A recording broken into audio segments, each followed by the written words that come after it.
राजस्थान में मेवाड़ के मैदान को सींचने वाली गंभीरी नदी के किनारे बने चित्तौड़ के इस किले को कब और किसने बनवाया, इसकी कहानी इतिहास के अंधेरों में खोई हुई है। लेकिन जानकारों का कहना है कि इस किले को आज से 1500 साल पहले राजस्थान के मौर्य राजा चित्रांगद ने बनवाया था।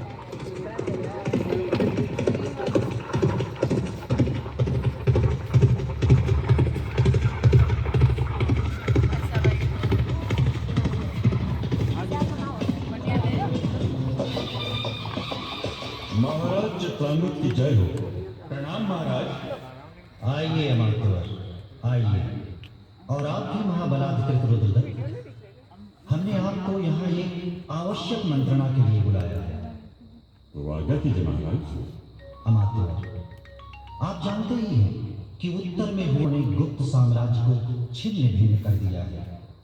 ऐसी स्थिति में हमने निर्णय किया है कि भविष्य में से इस प्रदेश की रक्षा करने के लिए हम इस पहाड़ी पर एक दुर्ग का निर्माण करेंगे और उसी को अपनी राजधानी बनाएंगे। आपका ये निर्णय सुचारित है महाराज। इस पहाड़ी से आसपास के सारे प्रदेश पर नियंत्रण रखा जा सकेगा। यहाँ इतनी भूमि है कि सेना के साथ साथ नागरिक भी रह सकेंगे। पानी की भी कोई कमी नहीं है और चारों ओर घने वन भी हैं। तो ठीक है अमात्य, आप तत्काल दुर्ग के निर्माण कार्य को आरंभ कराइए।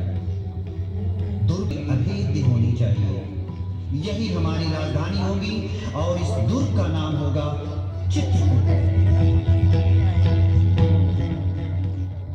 200 साल बीत गए।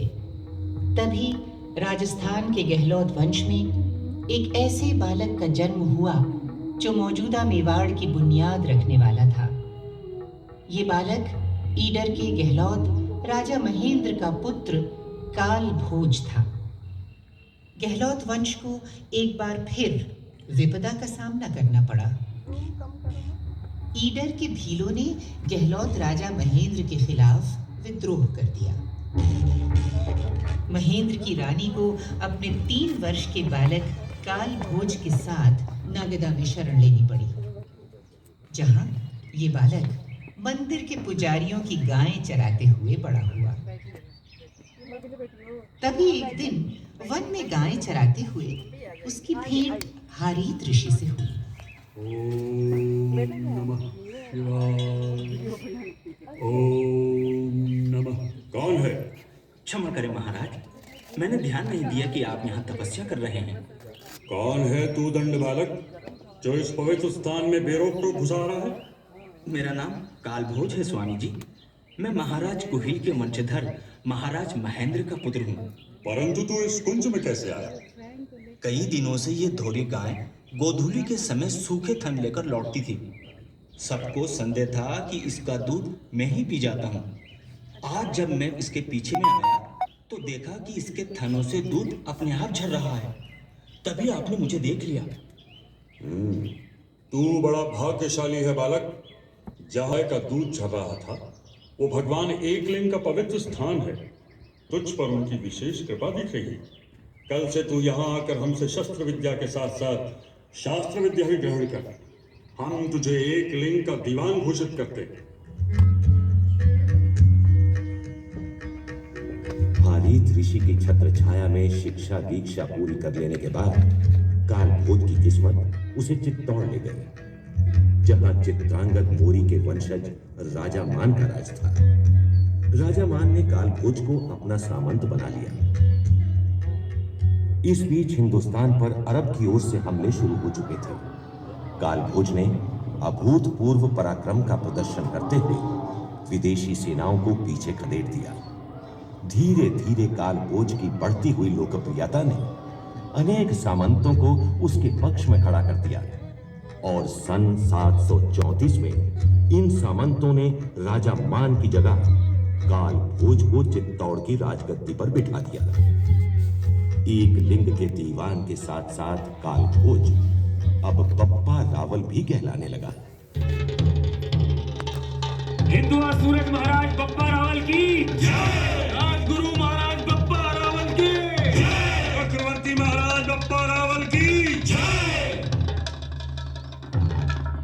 रावल ने अपने राज्य की सीमाओं का विस्तार किया और मेवाड़ को हिंदुस्तान के नक्शे पर स्थापित कर दिया।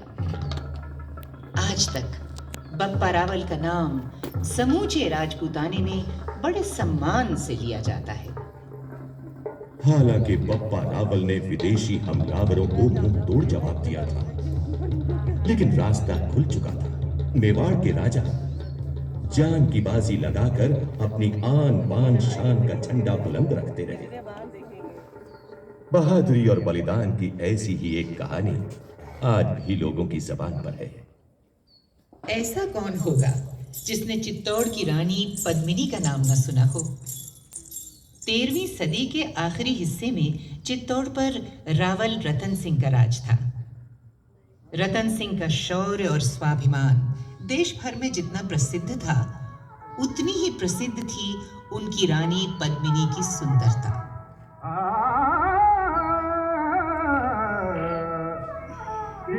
दीप पद्मनी रानी रतन सिंह की तोड़ गजानी अलाउद्दीन दिल्ली सुल्तान रामू सीतन शीन बखानी तू न सही गई देखा जाए हिंदू तुर्की भाई लड़ाई।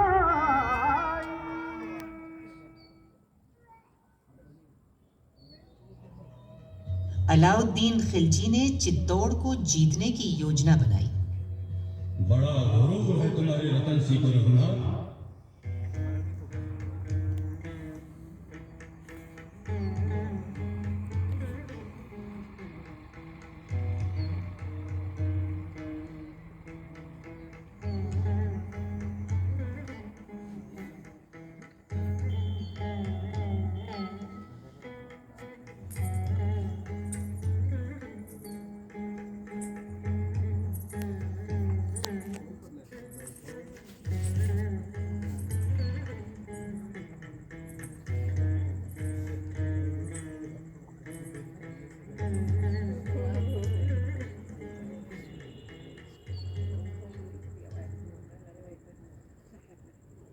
मैंने कहो चित्तौड़ के खिलाफ मुहिम की तैयारी कीजिए।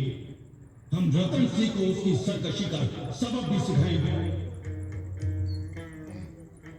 गुजरात का रास्ता भी साफ हो जाएगा। एक तीर से कई शिकार होगा। अलाउद्दीन खिलजी की सेना ने चित्तौड़ पर चढ़ाई करके दुर्ग के घेर को घेर लिया।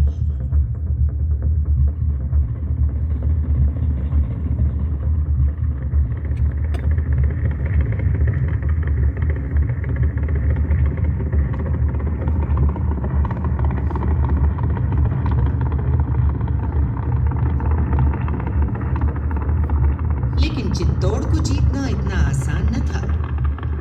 अंत में सुल्तान ने रावल रतन सिंह को एक संदेश भेजा।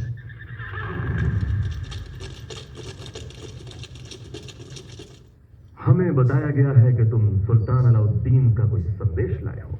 जी रावल साहब, हमारे सुल्तान को इस बात पर बेहद अफसोस है कि दोनों ही तरफ के सिपाही नाहक हलाक हो रहे हैं। इसीलिए सिकंदर सानी आफ्ताब जमा सुल्तान अलाउद्दीन ने पैगाम भेजा है कि वो अपने चंद अहलकारों के साथ बातचीत के लिए आपके सिले में आने की ख्वाहिश रखते हैं।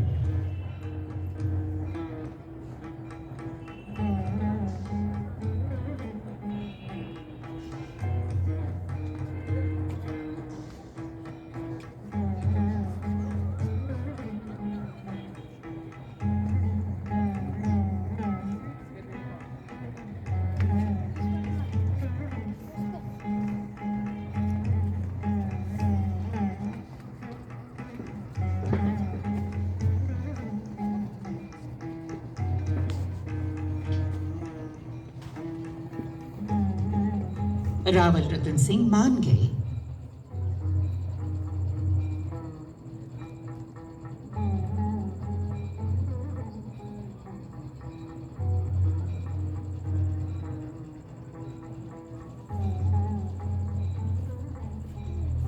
आपने हमें अपना मुरीद बना लिया है रावल साहब। हम भी आपके प्रेम भरे व्यवहार से बहुत प्रभावित हुए हैं सुल्तान। ये तो आपकी मेहरबानी और जरा नवाजी है रावल रतन सिंह। आपकी शान शौकत और खातिरदारी ने हमें जीत लिया है। इजाजत चाहते हैं। आइए, दरवाजे के बाहर तक आकर हमें रुखसत कीजिए। ये तो हमारा कर्तव्य है सुल्तान। चलिए, लीजिए, हम किले के बाहर तक आ गए हैं। आपका डेरा भी सामने है। अब हमें विदा दीजिए। हम विदा देने नहीं, विदा कराने आए हैं रावल रतन सिंह। सिपाहियों, गिरफ्तार कर लो रावल साहब को और ले चलो हमारी छावनी में। धोखा, धोखा।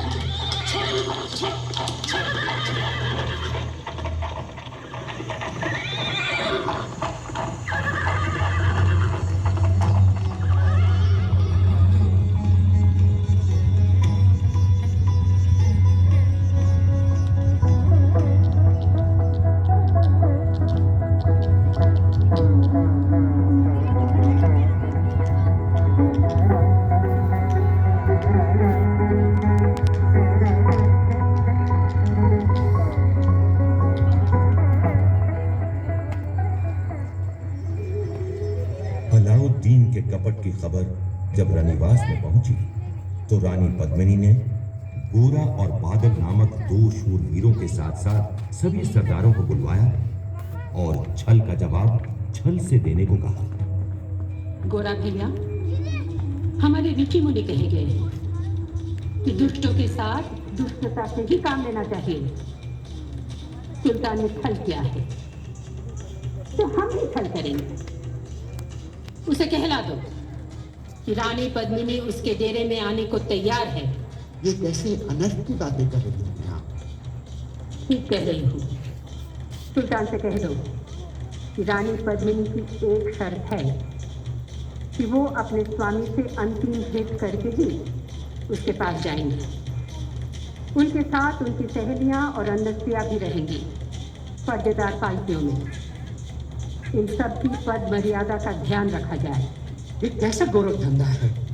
मुझे तो कुछ समझ नहीं आ रहा। आ जाएगा बादल। तुम महल में 800 डोलियां सजाओ। हर डोली के भीतर एक